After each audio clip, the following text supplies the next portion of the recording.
Hi everyone, welcome to PK SCRT classes. അപ്പോൾ നമ്മൾ physics ആണ് പഠിച്ചുകൊണ്ടിരുന്നത്. ഫിസിക്സിലെ SCRT ക്ലാസ്സസ് ആണ് പഠിച്ചുകൊണ്ടിരുന്നത്. ഇനി നമ്മൾ മൂന്നാം ചലന നിയമം അവസാനം കണ്ടേ. നമ്മൾ പറയുമ്പോൾ ഒന്നാം ചലന നിയമം 2, 3, പക്ഷെ അതിൻ്റെ അകത്ത് എന്തൊക്കെ പഠിക്കാനുണ്ടെന്ന് കണ്ടു. ഒരുപാട് കാര്യങ്ങൾ നമുക്ക് പഠിച്ചെങ്കിൽ മാത്രമേ ഈ നിയമം കംപ്ലീറ്റ് ആവത്തുള്ളൂ. അതുകൊണ്ടാണ് ഒറ്റ ക്ലാസ് ആയിട്ട് തന്നെ ഇത് എടുക്കുന്നത് കേട്ടോ. അപ്പം ന്യൂട്ടന്റെ മൂന്നാം ചലന നിയമം ഏതൊരു പ്രവർത്തനത്തിനും തുല്യവും വിപരീതമായ ഒരു പ്രതിപ്രവർത്തനം ഉണ്ടായിരിക്കും. ഇത് വളരെ സിമ്പിൾ. നിങ്ങൾ എപ്പോഴും പറയുന്നത് അല്ലേ, നിങ്ങൾ മനസ്സിൽ വിചാരിക്കുക every action there is an equal and opposite reaction. എവിടെ ആക്ഷൻ ഉണ്ടോ അവിടെ എന്തുണ്ട്? ആക്ഷൻ ഉണ്ടോ അവിടെ ഒരു റിയാക്ഷൻ ഉണ്ട്. എന്നാൽ നിങ്ങൾ ഉദ്ദേശിച്ച ആക്ഷനും റിയാക്ഷനും അല്ല ഇതെന്ന് പറയുന്നത് ഫോഴ്സ് ആണ്. നിങ്ങൾ ഉദ്ദേശിച്ച പ്രവൃത്തി വർക്കാണ്. നമ്മളൊരു ആക്ഷൻ ചെയ്യുമ്പോൾ അതിനൊരു റിയാക്ഷനും കിട്ടുന്നു, അതല്ല. ഇത് ഫോഴ്സ്, നമ്മളൊരു ബലം കൊടുക്കുകയാണ്. ബലത്തിൻ്റെ കോൺസെപ്റ്റിൽ ആക്ഷനെയും റിയാക്ഷനെയും എടുക്കുക കേട്ടോ. ഫോഴ്സ് ആണ് ഇവിടെ. ഇനി ന്യൂട്ടന്റെ മൂന്നാം ചലന നിയമത്തിന്റെ ഉദാഹരണങ്ങളും കൂടെ നമുക്ക് നോക്കാം. ഉദാഹരണം നോക്കുകയാണെങ്കിൽ നോക്കിക്കേ, നമ്മുടെ തോണിയിൽ നിന്ന് ഒരാൾ കരയിലേക്ക് ചാടുന്നു. അപ്പം തോണിയിൽ നിന്ന് ചാടുക എന്ന് പറഞ്ഞാൽ നമ്മുടെ തോണിയിൽ നിന്ന് നമ്മൾ ചാടുന്ന സമയത്ത് എന്ത് ചെയ്യും? ഒരു കാല് നമ്മൾ മുന്നോട്ട് വയ്ക്കും, ഒരു കാല് പുറകോട്ട് വയ്ക്കും അല്ലേ. അപ്പം നമ്മളൊരു ഫോഴ്സ് കൊടുത്ത് നമ്മൾ ഇറങ്ങാൻ ശ്രമിക്കുന്നു. അവിടെ നമ്മൾ എന്ത് ചെയ്തു? നമ്മൾ ഒരു ഫോഴ്സ് ആ ഒരു തോണിയിൽ കൊടുത്തു. രണ്ടാമത് നമ്മൾ ഇങ്ങനെ ഇറങ്ങാൻ ശ്രമിക്കുമ്പോൾ തോണി ജസ്റ്റ് ഒന്ന് ബാക്കിലോട്ട് ഇങ്ങനെ പോകും അല്ലേ. തോണി നമ്മളിൽ എന്ത് ചെയ്യുന്നു? ഒരു ഫോഴ്സ് കൊടുക്കുന്നു. അപ്പോൾ ആക്ഷനും സംഭവിച്ചു, റിയാക്ഷനും സംഭവിച്ചു. ഒരു പ്രവർത്തനവും സംഭവിച്ചു, വിപരീതമായിട്ടുള്ള ഒരു പ്രതിപ്രവർത്തനം ആ ഒരു തോണി നമ്മളിൽ പ്രയോഗിച്ചതാണ് പ്രതിപ്രവർത്തനം. അപ്പൊ ആക്ഷനും റിയാക്ഷനും ഇത് ഈ തോണിയുടെ കേസിൽ നമുക്ക് എന്താ മനസ്സിലായി? രണ്ടും എവിടെയാണ് നടന്നത്? ഒരേ വസ്തുവിലാണ് നടന്നത്. ഇനി തോക്കിൽ നിന്ന് വെടിയുണ്ട പായുന്നു, അതും നമ്മുടെ ന്യൂട്ടന്റെ മൂന്നാം ചലന നിയമത്തിന് ഉദാഹരണമാണ്. തോണി തുഴയുന്നതും എന്താണ്? ന്യൂട്ടന്റെ മൂന്നാം ചലന നിയമത്തിന് ഉദാഹരണമാണ്. ഓക്കെ, അപ്പം ഈ ഉദാഹരണങ്ങളൊന്നും ജസ്റ്റ് ഓർത്ത് വെച്ച് അങ്ങോട്ട് നമ്മൾ ഡീറ്റെയിൽ ആയിട്ട് നോക്കും. ഓക്കെ, അപ്പം നമുക്ക് അങ്ങോട്ട് നോക്കാം. ഇനിയുണ്ട് കാര്യങ്ങൾ. നോക്കിക്കേ, ഞാൻ നേരത്തെ പറഞ്ഞ കാര്യം തന്നെ. പ്രവർത്തനവും പ്രതിപ്രവർത്തനവും ഒരേ സമയം വ്യത്യസ്ത വസ്തുക്കളിൽ അനുഭവപ്പെടുന്ന ബലങ്ങളാണ് അല്ലേ. അപ്പോൾ ഒരേ സമയത്ത് വ്യത്യസ്ത വസ്തുക്കളിൽ അനുഭവപ്പെടുന്ന ബലങ്ങളെയാണ് നമ്മൾ എന്ത് പറയുന്നത്? നമ്മൾ പ്രവർത്തനമൊന്നും പ്രതിപ്രവർത്തനം. നമ്മൾ ആ ബോട്ടിൽ കൊടുക്കുമ്പോൾ ആദ്യം നമ്മൾ എന്ത് ചെയ്തു? ഫോഴ്സ് ബോട്ടിൽ കൊടുത്തു. രണ്ടാമത് ആ ബോട്ട് നമ്മളിൽ എന്ത് ചെയ്തു? ഒരു ഫോഴ്സ് കൊടുത്തു. അപ്പോൾ രണ്ട് വ്യത്യസ്ത വസ്തുക്കളിലാണ് സംഭവിച്ചത്. അത് തമ്മിൽ എന്തെങ്കിലും വ്യത്യാസമുണ്ടോ? ഇത്ര സമയം എടുത്തിട്ടാണോ നമ്മൾ ചാടുന്നത്? അല്ല, നമ്മൾ ഒരു സെക്കൻഡിന്റെ കാര്യമാണ്. നമ്മളിങ്ങനെ ഇറങ്ങുന്നത് ഒരു സെക്കൻഡിന്റെ കാര്യമാണ് അല്ലേ. അപ്പൊ തീരെ സമയ വ്യത്യാസം ഇല്ലാതെ തന്നെ എന്ത് ചെയ്യുന്നു? അത് സംഭവിക്കുകയാണ്, പ്രവർത്തനവും പ്രതിപ്രവർത്തനവും. ഓക്കെ, എന്നതുകൊണ്ട് തന്നെ പ്രവർത്തനത്തിന്റെ ഫലമായാണ് പ്രതിപ്രവർത്തനം ഉളവാക്കുന്നതെന്ന് പറയാൻ പറ്റില്ല. അവിടെ ഒരു പ്രവർത്തനം നടന്നതുകൊണ്ടാണ് നമുക്കൊരു പ്രതിപ്രവർത്തനം കിട്ടിയത്. അതാണ് നമ്മൾ മനസ്സിലാക്കുന്ന കോൺസെപ്റ്റ്. ഒരു ആക്ഷൻ നടക്കുമ്പോൾ റിയാക്ഷൻ കിട്ടുന്നു എന്ന് പറയുന്നത് നമ്മൾ ചിന്തിക്കുന്നത് ആ രീതിയിലാണ്. ഇവിടെ എന്ന് പറഞ്ഞാൽ അത് തമ്മിലൊന്നും തീരെ ഇതില്ല. അത് രണ്ടും മറ്റേ സെക്കൻഡിൽ അടുത്ത സംഭവം നടക്കുകയാണ്. ഒരു ആക്ഷൻ കിട്ടാൽ അപ്പോൾ തന്നെ എന്ത് ചെയ്യാണ്? അതിൻ്റെ റിയാക്ഷന് സംഭവിക്കുകയാണ്. അപ്പം തീരെ സമയ വ്യത്യാസം അവ തമ്മിലില്ല. അതായത് രണ്ട് വസ്തുക്കൾ തമ്മിൽ ബലം അനുഭവപ്പെടുമ്പോൾ അവയിൽ ഏതെങ്കിലും ഒരു ബലം പ്രവർത്തനമായും, നമ്മൾ രണ്ട് വസ്തുക്കൾ തമ്മിൽ ബലം, ഇപ്പം ആളും തോണിയും രണ്ട് വസ്തുക്കളാണല്ലോ.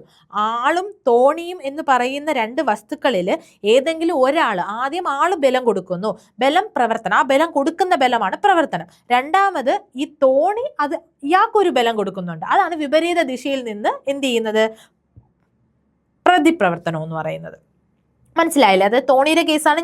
നിങ്ങൾക്ക് തോണിയാണ് നമ്മൾ ഡെയിലി ഇതിൽ കാണുന്നത്. അതുകൊണ്ട് തോണി വെച്ചിട്ട് ആ ലോ ഒന്ന് നിങ്ങൾക്ക് മനസ്സിലാവാൻ വേണ്ടി പറയുന്നത് കേട്ടോ. അപ്പോൾ രണ്ട് വസ്തുക്കൾ തമ്മിൽ ബലം അനുഭവപ്പെടുമ്പോൾ അവയ്ക്ക് ഏതെങ്കിലും ഒരിടത്ത് ബലത്തെ അല്ലെങ്കിൽ ഏതെങ്കിലും ഒരു ബലം പ്രവർത്തനമായിട്ടും വിപരീത ദിശയിൽ രണ്ടാമത്തെ വസ്തുവിൽ ഉളവാക്കുന്ന ബലം എന്താണ്? പ്രതിപ്രവർത്തനമായിട്ട് നമുക്ക് പറയാം. ബോട്ട് ആൾക്ക് കൊടുക്കുന്നത് എന്താണ്? ഒരു പ്രതിപ്രവർത്തനം. നമ്മളൊരു ഇതൊരു ടേബിൾ ആണെന്ന് വെച്ചോ. ഇതൊരു ടേബിളാണേ. ഈ ടേബിളിൻ്റെ പുറത്തൊരു ബോൾ ഇരിക്കുകയാണേ. അപ്പം ഈ ബോൾ ഈ ടേബിളിൽ ഇരിക്കുന്നു. ഇതാണ് അതിൻ്റെ ആക്ഷൻ. ഓക്കെ, ഈ ടേബിൾ ബോളിനൊരു പ്രതിപ്രവർത്തനം കൊടുക്കുന്നു അതായത് ഈ ടേബിൾ ആ ബോളിന് എന്ത് ചെയ്യുന്നു? വെയിറ്റ് ഓഫ് ദ ബോൾ ഇങ്ങോട്ടൊരു ഒരു ഫോഴ്സ് കൊടുക്കുകയാണ്. അതാണ് അതിൻ്റെ റിയാക്ഷൻ എന്ന് പറയുന്നത്. ബോൾ ടേബിളിന്മേൽ ഒരു ഫോഴ്സ് കൊടുക്കുന്നത് ആക്ഷനും, ടേബിൾ മുകളിലോട്ട് എന്ത് ചെയ്യുന്നു? ഈ ബോളിനൊരു വെയിറ്റ് ഓഫ് ദ ബോൾ അതിങ്ങനെ ഇരിക്കുകയാണ്, അത് റിയാക്ഷനുമാണ്. സിമ്പിളായിട്ട് പറഞ്ഞാൽ ഇത് തന്നെയാണ്. തോണിയുടെ കേസ് ഞാൻ നേരത്തെ പറഞ്ഞു, ഇതൊരു ബോളിൻ്റെ കേസിലും ഞാൻ ഈ ഒരു ലോ പറഞ്ഞു തന്നേ ഉള്ളൂ. ഓക്കെ, ഇനി ഒരു കോൺസെപ്റ്റ് ആണ് നോക്കി, ഐസിൽ നിന്ന് പ്രതിപ്രവർത്തനം ലഭിക്കാത്തത് കൊണ്ട് ഐസിന് മുകളിൽ നിന്ന് വണ്ടി തള്ളുമ്പോൾ നീങ്ങാറില്ല. അത് ഐസ് എന്ന് പറയുന്നത് എന്താണ്, വളരെ മിനുസമുള്ള ഒരു പ്രതലമാണ് അല്ലെ. ഈ ഐസിൽ നിന്ന് നമ്മളിപ്പോ ഇപ്പം നമ്മൾ വണ്ടിയൊക്കെ ഐസിലിന്റെ മുകളിൽ നിന്ന് തള്ളാൻ നേരത്ത് നമുക്ക് എന്ത് ചെയ്യത്തില്ല, അവിടെ നിന്ന് പ്രതിപ്രവർത്തനം ചെയ്യാനായിട്ട് എന്തില്ല, ഒന്നുമില്ല. പ്രതിപ്രവർത്തനം ചെയ്യാനില്ലാത്തത് കൊണ്ട് നമുക്ക് അങ്ങനെ വണ്ടി തള്ളാൻ പറ്റില്ല. അതുപോലെ ഒരു എക്സാമ്പിളാണ്, ചെളിയിൽ നിന്ന് വസ്തുക്കളെ തള്ളി നീക്കാൻ ശ്രമിച്ചാൽ ഇത് തന്നെയായിരിക്കും. കാരണം അവിടുന്ന് ഒരു പ്രതിപ്രവർത്തനം ഇല്ല. ചെളി എന്ന് പറഞ്ഞാൽ അത്രയും ഒരു ഇതായിട്ടുള്ള ഒരു സർഫസ് ആണ്. അപ്പൊ ആ സർഫസിൽ നിന്ന് എങ്ങനെ കിട്ടത്തില്ല, നമുക്കൊരു റിയാക്ഷൻ, പ്രതിപ്രവർത്തനം ഇല്ല. പ്രതിപ്രവർത്തനം ഇല്ലെങ്കിൽ നമുക്ക് എന്ത് ചെയ്യാൻ പറ്റത്തില്ല, ചലനം സാധ്യമാവില്ല. ഏത് പ്രവർത്തനം നടക്കുന്നുമെങ്കിലും പ്രതിപ്രവർത്തനം പ്രായോഗികമാകുന്ന ഒരു ബാഹ്യ വസ്തു ഉണ്ടായിരിക്കണം. പുറത്തുനിന്ന് ഒരു ബാഹ്യ വസ്തുവും കൂടെ ഉണ്ടെങ്കിലേ ആ പ്രവർത്തനം അവിടെ നടക്കുള്ളൂ. അതാണ് ഉദ്ദേശിച്ചിരിക്കുന്നത് കേട്ടോ. ഏത് പ്രവർത്തനം നടക്കണമെങ്കിലും പ്രതിപ്രവർത്തനം പ്രയോഗിക്കുന്ന ഇപ്പൊ നമ്മൾ ഈ ബോളിന്റെയും ടേബിളിന്റെയും കേസിൽ തന്നെ അവിടെ ടേബിളും ബോളും രണ്ടും അങ്ങോട്ടും ഇങ്ങോട്ടും കൊടുക്കുന്നുണ്ട്. ഈ ഐസിന്റെ കേസിൽ അങ്ങോട്ട് കൊടുക്കാൻ ആരുമില്ല, ചെളിയിലാണെങ്കിലും അങ്ങനെ തന്നെ. അതുകൊണ്ട് തന്നെ അവിടെ പ്രവർത്തനം നടക്കൂല. ചലനം അവിടെ നടക്കുന്നില്ല, വണ്ടിയൊന്നും നീക്കാനായിട്ട് പറ്റത്തില്ല. അതാണ് ഉദ്ദേശിക്കുന്നത് കേട്ടോ. തോണിയിൽ നിന്ന് ഇറങ്ങുന്ന കേസ് ഒന്ന് നോക്കിക്കേ, മനസ്സിലാവാത്തവരൊന്നും കൂടെ നോക്കുക. തോണിയിൽ നിന്ന് കരയിലേക്ക് ചാടുമ്പോൾ ചാടാനുള്ള ബാഹ്യബലം തോണിയിൽ നിന്നാണ് ലഭിക്കുന്നത് അല്ലേ. നമ്മൾ തോണിക്കൊരു ബലം കൊടുത്തിട്ടാണ് നമ്മൾ ചാടുന്നത്. അതുപോലെ അതിന്റെ അർത്ഥം എന്താ, തോണിയെ പിറകോട്ട് തള്ളുന്നത് പ്രവർത്തനം. നമ്മളിങ്ങനെ തോണി പിറകോട്ട്, നമ്മൾ ചാടുമ്പോൾ തോണി ഇങ്ങനെ പിറകോട്ട് പോകുന്നല്ലേ, അതാണ് അവിടെ പ്രയോഗിക്കുന്ന എന്ത്, പ്രവർത്തനം. തോണി പ്രയോഗിക്കുന്നതാണ് പ്രതിപ്രവർത്തനം. തോണി നമ്മളിൽ ഒരു ഫോഴ്സ് കൊടുക്കുന്നുണ്ട്, അതുകൊണ്ടാണ് നമുക്ക് അത് ഇറങ്ങാൻ പറ്റുന്നത് അല്ലേ. അല്ലെങ്കിൽ ഇറങ്ങാൻ പറ്റില്ലെങ്കിൽ നമുക്കവിടെ എന്ത് ചെയ്യാൻ പറ്റും, നമ്മൾ സ്ലിപ്പായി വീഴുകയോ അല്ലെങ്കിൽ നമുക്ക് അവിടുത്തെ പ്രവർത്തനം നടക്കത്തില്ല. അപ്പൊ അങ്ങനെ ഒരു ഇങ്ങനെ നീങ്ങിയ ഒരു ബലം കൊടുക്കാൻ പറ്റുമ്പോൾ അതും തിരിച്ചൊരു ബലം അങ്ങോട്ട് കൊടുക്കുന്നുണ്ട്. അതാണ് അതിന്റെ പ്രതിപ്രവർത്തനം എന്ന് പറയുന്നത്. ഇവ വിപരീത ദിശയിലാണെങ്കിലും പരിമാണത്തിൽ തുല്യമാണ്. അതായത് രണ്ടും വാല്യൂസ് തുല്യമാണ്, പക്ഷെ എന്താണ്, ഓപ്പോസിറ്റ് ഡയറക്ഷനിലാണ്, വിപരീത ദിശയിലാണ്. ഒരെണ്ണം താഴോട്ടാണെങ്കിൽ ആക്ഷൻ താഴോട്ടാണെങ്കിൽ റിയാക്ഷൻ മുകളിലോട്ട്, ഇങ്ങനെയായിരിക്കും. അപ്പൊ രണ്ടും എന്താണ്, വിപരീത ദിശയിലാണ്, ഓപ്പോസിറ്റ് ഡയറക്ഷനിലാണ് സംഭവിക്കുന്നത്. ഇപ്പം F1 എന്ന് പറയുന്നത് ആദ്യത്തെ വസ്തുവിൽ പ്രയോഗിക്കപ്പെട്ടയാണ് ആക്ഷൻ ആണെങ്കിൽ രണ്ടാമത്തെ വസ്തുവിൽ പ്രയോഗിക്കപ്പെട്ടത് -F2 എന്ന് പറയാം. നമ്മൾ എപ്പോഴും മൈനസ്, ഞാൻ നേരത്തെ പറഞ്ഞു, മൈനസ് ഇടുന്നത് വിപരീത ദിശയിൽ സംഭവിക്കുമ്പോഴാണ്. അപ്പൊ F1 എന്ന് പറയുന്നത് ആക്ഷൻ എന്നും F2 രണ്ടാമത് പ്രതിപ്രവർത്തനം റിയാക്ഷനുമാണ്. അത് നെഗറ്റീവാണ്. നെഗറ്റീവ് കൊണ്ട് ഉദ്ദേശിക്കുന്നത് എന്താണ്, വിപരീത ദിശ. പക്ഷെ രണ്ടിലും ഉള്ള പരിമാണം, മാഗ്നിറ്റ്യൂഡ്, അളവ് എന്തായിരിക്കും, തുല്യമായിരിക്കും. അളവിൽ വ്യത്യാസമൊന്നുമില്ല. മൈനസ് കൊണ്ട് ഉദ്ദേശിച്ചിരിക്കുന്നത് ദിശ വ്യത്യാസമാണെന്നാണ്. നോക്കിക്കേ F1 എന്നത് ഒന്നാമത്തെ വസ്തുവിൽ രണ്ടാമത്തെ വസ്തു പ്രയോഗിക്കുന്ന ബലമാണ്. അപ്പൊ F1 എന്ന് പറയുന്നത് എന്താണ്, ആദ്യത്തെ വസ്തു. നമ്മൾ എന്ത് ചെയ്യണം, ഒന്നാമത്തെ ഒരു വസ്തുവായിട്ട് നമ്മൾ കൺസിഡർ ചെയ്യണം. നമ്മളിപ്പം ആ ഒരു ടേബിളും ബോളും തന്നെ എടുക്കുക. ഇത് ടേബിളാണ് കേട്ടോ, ഇതൊരു ബോളാണ്. അപ്പൊ ഈ ബോൾ എന്ത് ചെയ്യാണ്, ഇതാണ് ഈ വസ്തു. ഈ ഒന്നാമത്തെ വസ്തു രണ്ടാമത്തെ വസ്തുവായ ടേബിളിൽ പ്രയോഗിക്കപ്പെടുന്ന ബലത്തെ F1 എന്ന് എടുത്തു. F2 എന്ന് പറയുന്നത് ഈ ടേബിൾ തിരിച്ചെന്ത് ചെയ്യുന്നുണ്ട്, ഒരു ബലം കൊടുക്കുന്നുണ്ട്. അതിനെ നമ്മൾ F1, ഇത് തിരിച്ചു കൊടുക്കുന്നതിനെ നമ്മൾ എന്ത് ചെയ്യുന്നുണ്ട്, ഒന്നാമത്തെ വസ്തുവിൽ പ്രയോഗിക്കുന്നതിന് പ്രതിപ്രവർത്തനം, റിയാക്ഷൻ. ഇത് ആക്ഷൻ. ഇംഗ്ലീഷാണ് കേട്ടോ, കുറച്ച് എഴുതാൻ എളുപ്പം, അതാണ് മലയാളത്തിൽ എഴുതുന്നത്. നിങ്ങൾക്ക് മനസ്സിലാവുന്നുണ്ടല്ലോ അല്ലേ. അതായത് ആക്ഷൻ എന്ന് പറഞ്ഞാൽ പ്രവർത്തനമെന്നും റിയാക്ഷൻ എന്ന് പറഞ്ഞാൽ പ്രതിപ്രവർത്തനമാണ്. അതാണ് ഞാൻ ഇംഗ്ലീഷിൽ എഴുതി പോകുന്നത് കേട്ടോ. F1 എന്ന് പറഞ്ഞാൽ അത് ആദ്യത്തെ വസ്തുവിന് കൊടുത്തു. F2 എന്ന് പറഞ്ഞാൽ എന്ത് ചെയ്തു, രണ്ടാമത്തെ വസ്തുവിന് കൊടുത്തു. ന്യൂട്ടന്റെ മൂന്നാം ചലന നിയമം ഉപയോഗിച്ച് നമ്മൾ ഒരു കാര്യം എഴുതാൻ പോവുകയാണ്. ഞാൻ നേരത്തെ പറഞ്ഞ സെയിം സാധനം തന്നെ, അതിനെ നമ്മൾ എന്താണ് കുറച്ചും കൂടി ഒരു ഇലാബറേറ്റ് ചെയ്ത് എഴുതുകയാണ്. F12 - F21. ഞാൻ ഇവിടെ എഴുതിയില്ലേ, F1 -F2 എന്ന് എഴുതിയില്ല. അത് നിങ്ങൾക്ക് മനസ്സിലാവുന്ന രീതി. ഇവിടെ ഇപ്പം ഞാൻ പറഞ്ഞപ്പോൾ നിങ്ങൾക്ക് മനസ്സിലായില്ലേ. F12 എന്ന് പറഞ്ഞാൽ എന്താ, ആദ്യത്തെ വസ്തു രണ്ടാമത്തെ വസ്തുവിൽ പ്രയോഗിക്കുന്ന ബലം. അതെന്ന് പറയുന്നത് -F21, അതായത് വിപരീത ദിശയിലായതുകൊണ്ടാണ് മൈനസ്. അത് നിങ്ങൾക്കറിയാം.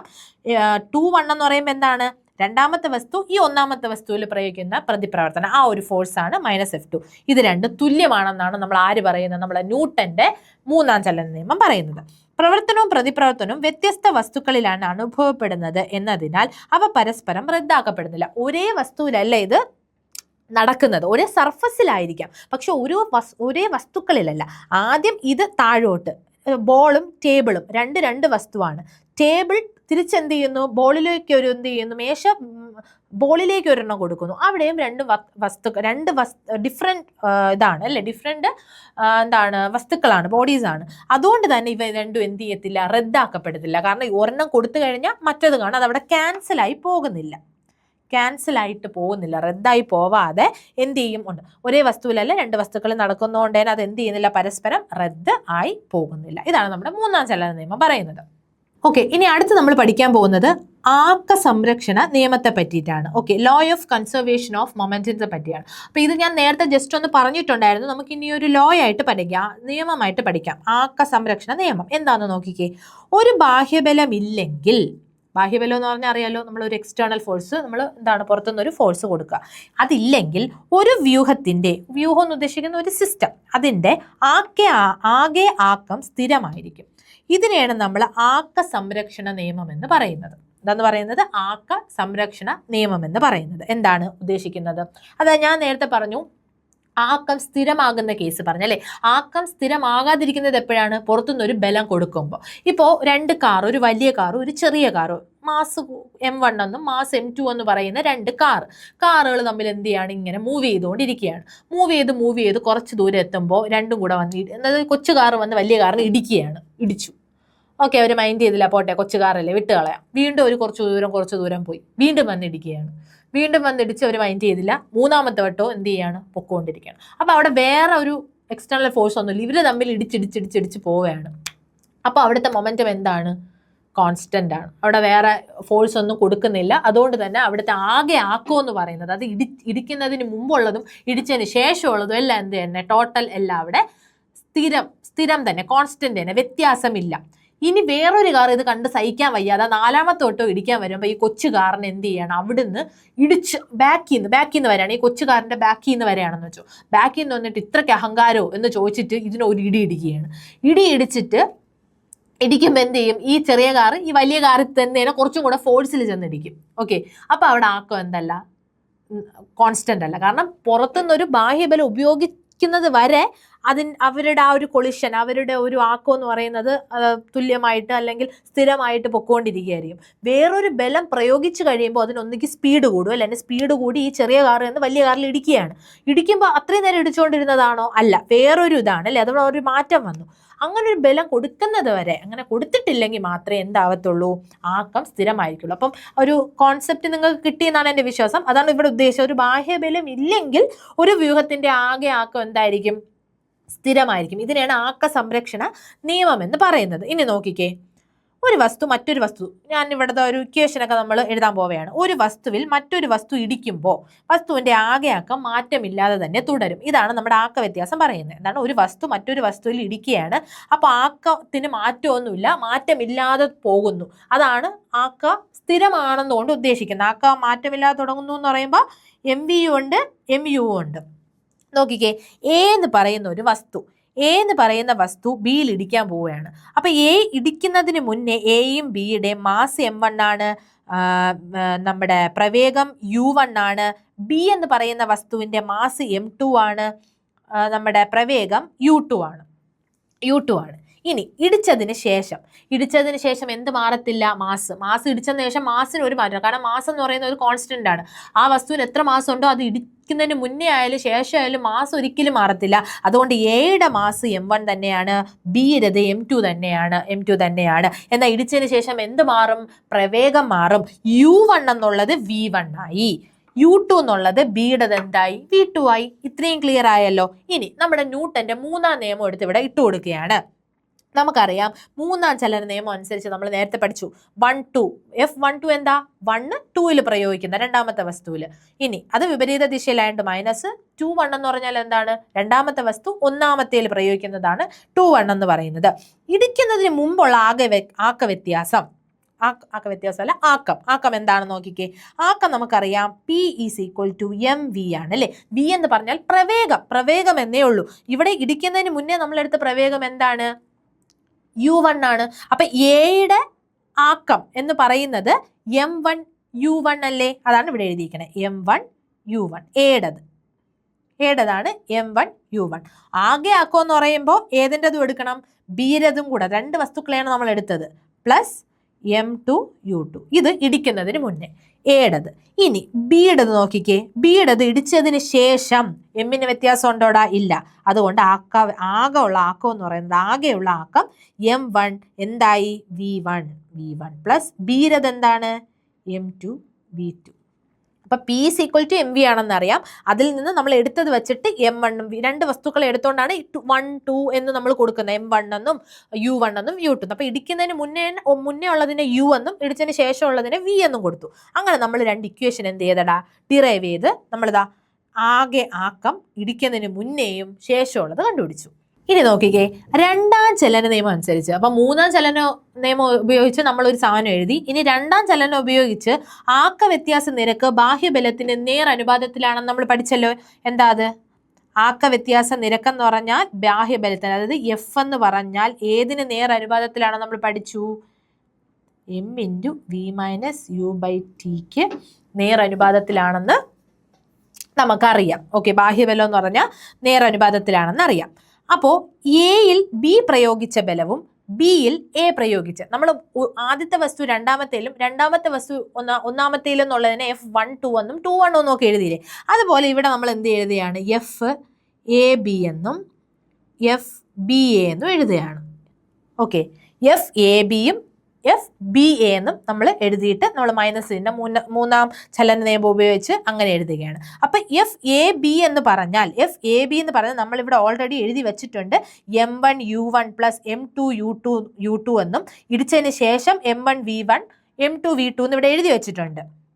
ഇനി രണ്ടാം ചലന നിയമം ഉപയോഗിച്ചിട്ട് ഇത് എഴുതുന്ന സമയത്ത് നമ്മൾ എന്ത് ചെയ്യണം? വിത്ത് റെസ്പെക്ട് ടു ടൈമും കൂടെ കൺസിഡർ ചെയ്യണം. ഇത്ര ടൈം കൊണ്ടാണെന്ന് പറഞ്ഞിട്ട് ആക്ക വ്യത്യാസം എഴുതണം. ആക്ക വ്യത്യാസം എഴുതുമ്പോൾ MV−MU/T. അതായത് MV എന്ന് പറഞ്ഞാൽ ഇവിടെ എങ്ങനെ എഴുതണം? ആദ്യത്തെ വസ്തുവിനെ എഴുതുമ്പോൾ M1V1 മൈനസ് M1U1/T. നിങ്ങൾ AB എന്ന് നോക്കാതെ ആദ്യത്തെ വസ്തു രണ്ടാമത്തെ വസ്തുവിൽ കൊടുക്കുന്നത് എന്നുള്ള രീതിയിൽ ചിന്തിച്ചാൽ മതി. ഇതാണ് FAB എന്ന് നമ്മൾ എടുത്തത്. ഇനി FBA എന്ന് പറഞ്ഞാൽ നമ്മൾ എടുക്കുന്നത് എന്താണ്? രണ്ടാമത്തത് M2V2 മൈനസ് M2U2/T. ഇതാണ് ബി എന്ന് പറയുന്ന വസ്തു. എന്താണ്? ബിയിൽ എ പ്രയോഗിച്ച ബലമാണ് നമ്മൾ എഴുതിയത്. അപ്പം മൂന്നാം ചലന നിയമം ഉപയോഗിച്ച് FAB ഞാൻ അവിടെ എഴുതിയിട്ടുണ്ട് ഓൾറെഡി. ഇത് രണ്ടും എന്താണ്? തുല്യമാണെന്ന് നമുക്ക് എഴുതിക്കൂടെ? ഇനി അതിൽ നിന്ന് നമുക്ക് എഴുതാം, ഞാൻ ഇങ്ങോട്ട് എഴുതാം. M1 ഇവിടെ ഒന്നും കൂടി FAB = -FBA എന്ന് നമുക്ക് മൂന്നാം ചലന നിയമം ഉപയോഗിച്ച് കിട്ടി. അപ്പം AB എന്ന് പറയുമ്പോൾ നമ്മൾ അവിടെ ഓൾറെഡി എഴുതിയിട്ടുണ്ട് M1V1 മൈനസ് M1U1/T എന്ന് പറയുന്നത് M2 രണ്ടാമത്തെ വസ്തുവിൽ കൊടുത്തത്, അതുകൊണ്ടാണ് അവിടെ M2 വരുന്നത്. 2 എന്ന് പറയുന്നതല്ല, ഇപ്പുറത്ത് വരും /T. ഈ ടിയും എന്ത് ചെയ്തു? വെട്ടിപ്പോയി. അപ്പം M1V1 minus M1U1 = M2V2 minus M2U2 എന്ന് കിട്ടി. നമുക്ക് എന്ത് ചെയ്യാം? നമുക്ക് മൈനസ് ഉണ്ട് ഇവിടെ, ഇവിടെ ഒരു മൈനസ് ഉണ്ട്, രണ്ടിന് മൈനസ് ആവും. അപ്പം ഇത് മൈനസ് ആവും, ഇത് പ്ലസ് ആവും. മൈനസും കൂടെ ചേർന്നുമ്പോൾ എന്താവൂടാ? പ്ലസ് ആവേ. ഓക്കെ, അപ്പം നമ്മൾ മൈനസ് ഇട്ട് കൊടുത്തു. ഇനി നോക്കിക്കേ, നമുക്കിനി ഈ V എന്ന് പറയുന്നതും U എന്ന് പറയുന്നതിനെല്ലാം ഒരു സൈഡിലോട്ട് കൊണ്ടുവരാം. M1V1 ഇവിടുത്തെ മൈനസ് ഇങ്ങോട്ട് വരുമ്പോൾ പ്ലസ് ആവും, plus M2V2 = M2U2 plus M1U1. ഇങ്ങനെയായി അല്ലേ? അതായത് ഇതാണ് നമ്മുടെ അവസാനത്തെ ഇക്വേഷൻ. നോക്കിക്കേ, M1V1 plus M2V2 = M1U1 plus M2V2 എന്ന് നമുക്ക് കിട്ടി. അതായത് എന്താണ്? നമ്മൾ ഇതിനെ ഒന്നും കൂടെ അറേഞ്ച് ചെയ്ത് എഴുതിയ M1U1 plus M2U2 = M1V1 plus M2V2. അതായത് ഇതെന്ന് പറഞ്ഞാൽ എന്താണ്? ഇടിക്കുന്നതിന് മുമ്പുള്ള മൊമെൻ്റോ ആണ് ഇതെന്ന് പറയുന്നത്. നോക്കിക്കേ, U എല്ലായിടത്തും Uവും 1ഉം, അതുപോലെ ഇത് എയുടേത്, ഇത് ബിയുടേത് അല്ലേ? ഇനി ഇത് നോക്കിക്കേ, ഇടിച്ചതിന് ശേഷമുള്ളത് M, ഇത് എയുടേത്, ഇത് ബി എഴുത്. അതായത് ഇടിക്കുന്നതിന് മുമ്പുള്ള ആക്കവും ഇടിച്ചതിന് ശേഷമുള്ള ആക്കവും എന്താണെന്ന് നമുക്ക് കിട്ടി? തുല്യമാണെന്ന് കിട്ടി. ഇത് തന്നെയാണ് എന്ത് പറയുന്നത്? നമ്മുടെ law of conservation of momentum അല്ലെങ്കിൽ ആക്ക സംരക്ഷണ നിയമം എന്ന് പറയുന്നത്. ഇടിക്കുന്നതിന് മുമ്പുള്ളതും ഇടിച്ചതിന് ശേഷമുള്ളതും ഇടിക്കുന്ന വസ്തുക്കളുടെ ആകെ ആക്കം മാറ്റമില്ലാതെ തുടരുന്നു എന്ന് പറഞ്ഞാൽ എന്താണ്? മുന്നേ ഇടിച്ചതും അതിനുശേഷം ഇടിച്ചതും രണ്ടും എന്തായിരിക്കും? തുല്യമായിരിക്കും എന്നാണ് അതിൻ്റെ അർത്ഥം. നമ്മൾ ഇംഗ്ലീഷിൽ പറഞ്ഞ എന്താണ്? ബിഫോർ കൊളിഷനും ആഫ്റ്റർ കൊളിഷനും എന്താണ്? ഈക്വൽ ആണ്. Before collision is equal to after collision. അതാണ് നമ്മുടെ ആക്ക സംരക്ഷണ നിയമമെന്ന് പറയുന്നത്. ഓക്കെ അല്ലേ? ഓക്കെ, ഇനി നമ്മൾ തേർഡ് ലോ പഠിച്ച സമയത്ത് നമ്മൾ എന്താണ് ഗണ്ണിൻ്റെ, നമ്മൾ ഇംഗ്ലീഷിൽ നമ്മൾ റീകോയിൽ ഓഫ് ഗൺ എന്ന് പറയും. അത് നമ്മുടെ തേർഡ് ലോ ആയിട്ട് ബന്ധപ്പെട്ടതാണ്. അതായത് നമ്മൾ വെടി വെക്കുന്ന സമയത്ത് വെടി ഉതിർത്തുന്നതിന് മുമ്പുള്ളതാണ് ഇത് കൊടുത്തേക്കണേ. ഓക്കെ, വെടി വച്ചതിന് ശേഷമുള്ളത് ആ ബുള്ളറ്റ് ഇതാ പോകുന്നു. അതിൽ ഗണ്ണിൻ്റെതിന് അതായത് തോക്കിൻ്റെ മാസ് എം ആയിട്ടും ക്യാപിറ്റൽ എം ആയിട്ടും ബുള്ളറ്റിൻ്റെ മാസ് സ്മോൾ എം. അതുപോലെ വെലോസിറ്റി പ്രവേഗം എടുക്കുകയാണെങ്കിൽ നമ്മുടെ ഗണ്ണിൻ്റെത് വി ആയിട്ടും നമ്മുടെ ബുള്ളറ്റിൻ്റെത് സ്മോൾ വി ആയിട്ടാണ് കൺസിഡർ ചെയ്യുന്നത്. ഓക്കെ, അതാണ് എമ്മും സ്മോൾ എമ്മും സ്മോൾ വി ഒക്കെ ആയിട്ടുള്ള ബന്ധം.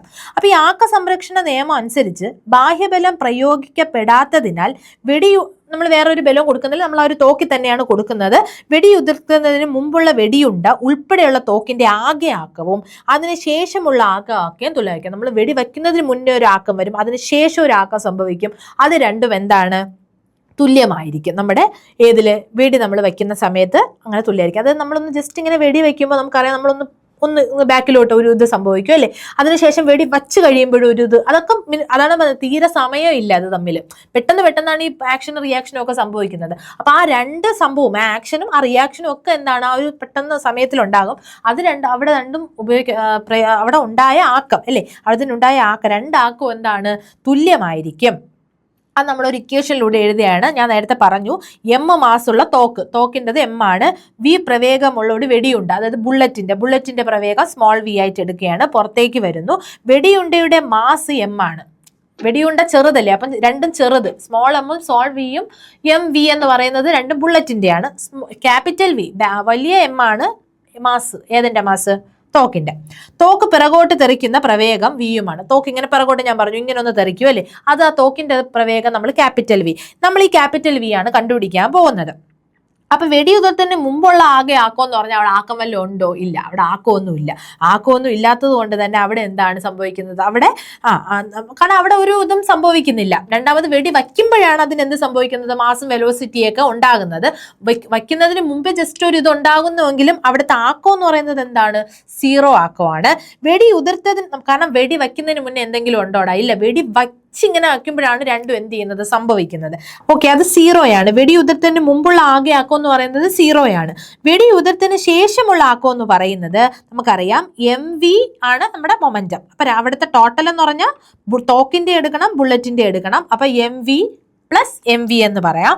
ആക്ക സംരക്ഷണ നിയമം ഉപയോഗിച്ച് ഇത് രണ്ടും തുല്യമാണ്. അതായത് 0 ഈക്വൽ ടു എന്താണ്? അതായത് ബിഫോർ ആഫ്റ്റർ, മുമ്പുള്ളതും ശേഷമുള്ള ആക്കും തുല്യമാണെന്നാണ് നമ്മുടെ ആക്ക സംരക്ഷണ നിയമം പറയുന്നത്. അതിൽ നിന്ന് നമുക്ക് എം വി എന്ന് പറഞ്ഞാൽ എങ്ങനെ എഴുതാം? മൈനസ് എം വി എന്ന് എഴുതാം. ഇതിൽ നമുക്ക് കാണാനുള്ളത് തോക്ക് പിറകോട്ട് തെറിക്കുമ്പോഴുള്ള പ്രവേഗമാണ്. തോക്ക് പിറകോട്ട് എപ്പോഴാ? ബുള്ളറ്റ് നമ്മൾ വെടി വയ്ക്കുമ്പോഴാണ് അല്ലേ, അപ്പോഴും മാത്രമേ അവിടെ ആക്കമുള്ളൂ. അതായത് അതിന് മുന്നേ ആക്കം ഒന്നുമില്ല, ആക്കം 0. വി എന്ന് പറയുന്നത് എന്താണ്? എന്ത് സംഭവിക്കും?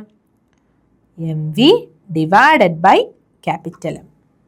ഇതാണ് അവിടുത്തെ സ്മോൾ ഉണ്ട്, കാരണം എതിർദിശയിലാണ് സംഭവിക്കുന്നത്. അവിടുത്തെ പ്രതിപ്രവർത്തനമാണ് അവിടുത്തെ ഇതെന്ന് പറയുന്നത്. ഓക്കെ, പ്രതിപ്രവർത്തനം ആണല്ലോ നമ്മുടെ വെടി വച്ച് പോവാന്ന് പറയുമ്പോൾ അത് സെക്കൻഡ് ഇതാണ്, റിയാക്ഷൻ ആണ്.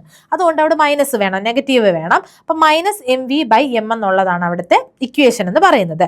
നെഗറ്റീവ് ചിഹ്നം, ബുള്ളറ്റ് പോകുന്ന ദിശയുടെ എതിര് തോക്ക് ചലിക്കുന്നു. ബുള്ളറ്റ് ഇങ്ങനെ പോകുന്നു, തോക്ക് ചലിക്കുന്നത് പിറകോട്ടാണ്. ഇങ്ങനെയാണ് ആക്കം സംഭവിക്കുന്നത് അല്ലേ. ഇങ്ങനെ ആക്കം സംഭവിക്കുന്നു എന്ന് പറയുമ്പോൾ അതിനുശേഷം ബുള്ളറ്റ് ദിശ ഇങ്ങനെ പോകുന്നു, ബാക്കിലോട്ട് പോകുന്നു. അതുകൊണ്ട് എതിർദിശയിലായതുകൊണ്ടാണ് അവിടെ മൈനസ്. ഓക്കെ, അപ്പൊ ഇത് ജസ്റ്റ് ഒന്ന് ഇക്വേഷൻ ഇട്ടൊന്നും ഇതുവരെ ചോദിച്ചിട്ടില്ല.